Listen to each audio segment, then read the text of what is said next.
Hey there, it's Camus, and we have another edition of Chess Praxis, number 5 in this case. Today we're going to examine a game between National Master Jack Young with the black pieces and the software program Chess Genius, which is a pretty high ELO rating when I looked it up. And this game is interesting for two reasons. One is, up to now we've been examining Brian Wall's games, because Brian plays this practically every chance he gets, and there's thousands of games to his credit. But Jack Young is actually the inventor of the fishing pole, and he taught it to Brian some years ago. So it's interesting to see how he approaches the game. The other reason I chose this game is because we discuss a slightly different way of playing the fishing pole. This is what Jack refers to as the fishing pole deferred. And let's take a look at it. 1e4, 1e5, knight f3, knight c6, bishop to b5. Okay, now Jack plays a6 here. Brian also plays a6 on occasion. I'm not sure what his feelings are about the fishing pole deferred versus the fishing pole regular, but in any case, after the normal move bishop to a4, we can get into the fishing pole deferred after castles. Let's go back and move just a second here. Now, Jack writes in the annotations to this game that the pros of playing this way is that the bishop is shunted off to the side, and in many variations that prevents him from coming to e2. And sometimes in other fishing pole games, when you have the queen and the bishop lined up on the d1 h5 diagonal, that can cramp black's plans. For instance, if there's happens to be a pawn on g4 after the exchange of the knight on h3, excuse me, on g4, then this pawn can be vulnerable. And so it's useful to have the bishop in a position where it cannot reach e2. So another pro is that at some point you can play b5 and relieve the pressure. And you may also be able to set up a Noah's Ark trap. And for those of you unfamiliar with that, I'm sure you are, it involves playing b5 and then c5, c4, trapping the trapping the white squared bishop. Although he cautions that in positions where you can try for the Noah's Ark trap, that you must be careful about the loose rook on a8. He didn't offer any variations, so I'm not going to go into that right now, but I'm sure you understand what I'm talking about. Okay, those are the pros, being able to relieve the pressure, shunting the bishop off to the side, possibly trapping the bishop. The cons are that you allow the exchange variation. Now, if you've played the Ruy Lopez other than the fishing pole, you probably have played the exchange variation before and have a good line for it. I don't mind playing the exchange variation, and so this is the kind of thing. If you don't want to play the direct fishing pole but don't mind the exchange variation, then you may well feel like playing the deferred fishing pole is a slightly superior way to go. If you just want to avoid the exchange variation, then you can just play knight to f6 immediately instead of a6 and go into the regular fishing pole lines. But let's look at this in practice. Oh, one more note. Jack mentions in his annotations that for some reason computers play poorly against the fishing pole deferred, even more poorly than they do the regular fishing pole. So this is something to keep in mind if you're playing computers or you want to impress your friends. Yeah, I can beat this computer. All right. And of course, today's game is between a computer, and so we'll see how that works out in practice. Okay, so let's return to the game in question here. Bishop to a4. Yes, I do want to mention one more thing here. If black goes into excuse me, if white goes into the exchange variation by bishop takes c6, then after d takes c6, castles, bishop g4, h3, h5, we have a bishing pole type position. But Jack says this is actually a theoretical position. It's been very heavily analyzed, and although it may be playable for black, black had better know what he is doing, because it may come down to a question of who's remembered more theory in this line. So anyway, this is playable if you still are dead set on achieving a fishing pole type position.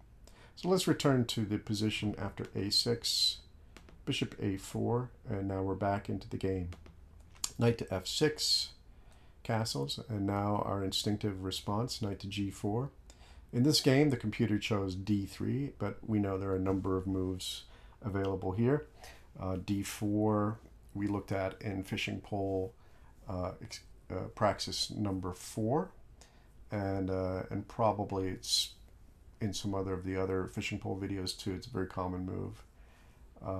Okay, but d3 was played. Also h3 you will see very often at this point too.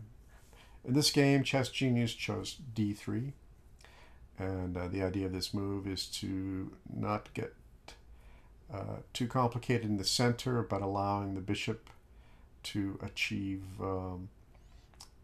sentry duty over the dark squares on the king side. And we play bishop to c5, our normal move. And in this game, the computer chose this point to exchange on c6.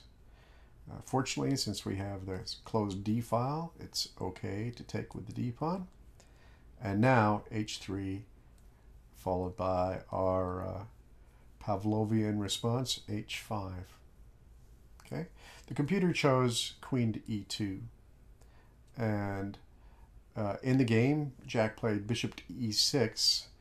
He warns that f6, which may look attractive for various reasons, shoring up the support of the e5 square, is a mistake due to the following line: f6, h takes g4, h takes g4, knight to h2, and if we try f5 here, e takes f5 doesn't work out so well because white is threatening bishop to f4. It can't be taken because of the pin, and that bishop can go to g3 and support the knight, or queen takes e5 check. So we don't want to get involved with this. So let's just go back. After queen e2, instead of f6, Jack played bishop to e6, and the computer decided it was time to take the knight off. H takes g, h takes g, knight to g5, probably the best of all the retreat squares. If it goes to d2, it just gets in the way of the bishop. If it goes to h2, it gets into trouble after queen to h4. And if it goes to e1, it's not really doing anything at all. So anyway, knight to g5 at least clogs up the works, prevents the black queen from arriving too soon on the h file. Now, after queen to f6, Rybka already believes that black is winning, despite the fact that he's down a piece. And in the game, Chess Genius played d4. I have to be honest, I'm not exactly sure what the point of this move is, but it has something to do with allowing the queen access to c4, I think, at some point. Anyway, Jack gave this an exclamation point, so I guess he considers it a good move, despite the fact that white is losing. All right, so naturally we take after c3, bishop to b6, bishop to a7 is also good. Bishop to e3 seems to be necessary. Rybka practically shows this as being the only move. And now In the game, Jack played queen g6, characteristically worming his way over to the h file. But Rybka thinks that castling queenside is stronger and offers the following line. Castles queenside, knight to a3, got to get that guy out somehow. Queen to h6, things are already looking rather dire for white. Knight to h3, only move to prevent checkmate. Bishop takes e3, queen takes e3, and queen takes e3, f takes e3, and we recover our piece. G takes h3, g takes h3. Now, this position is 2 pawns up for black and is clearly winning, although Rybka seems to think that black is actually 4 pawns up according to the position evaluation. A couple of sample lines here. If g3, h2 check, king to h1, rook to d2, rook, and obviously we're threatening the b pawn. White's pawns look absolutely terrible, whereas black's pawns look safe and compact. This h pawn is going to be a force to reckon with. It's not hard to see how black has a good position here. The knight has no squares to go to. So things are rosy. Okay, back again. Instead, g takes h3, rook takes h3, and again we have an obviously winning position. Black has no weaknesses. He still has the open h file. These pawns on the e file look set to go, and that knight is not really doing so much. So it's clear to see why this is a good move. Again, we'll go back. Another possibility is rook to f2. This is the line that Rybka gives as being strongest, although in this position strongest doesn't really mean a lot. I guess it means losing slower. And the line it gives is bishop takes a2, and of course the bishop cannot be taken because h2 check, king to h1, rook to d1 is going to be checkmate. So that was the position after bishop to e3. So castles queenside very strong here, but Jack played queen to g6, and there's nothing really wrong with this move. I believe it was Rybka's second or third choice, and showing still a winning evaluation. Here, Chess Genius chose knight to e6, and in the game, Jack chose f takes e6. Seems like a very natural move, but Rybka believes that queen to h7 wins quicker. I can believe that. So he played f takes e6, queen to c4, and I'm guessing this was the point of the d4 sacrifice earlier.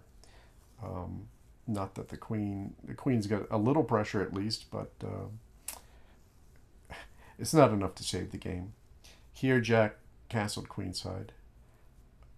He played, Chess Genius played bishop takes bishop, recaptured.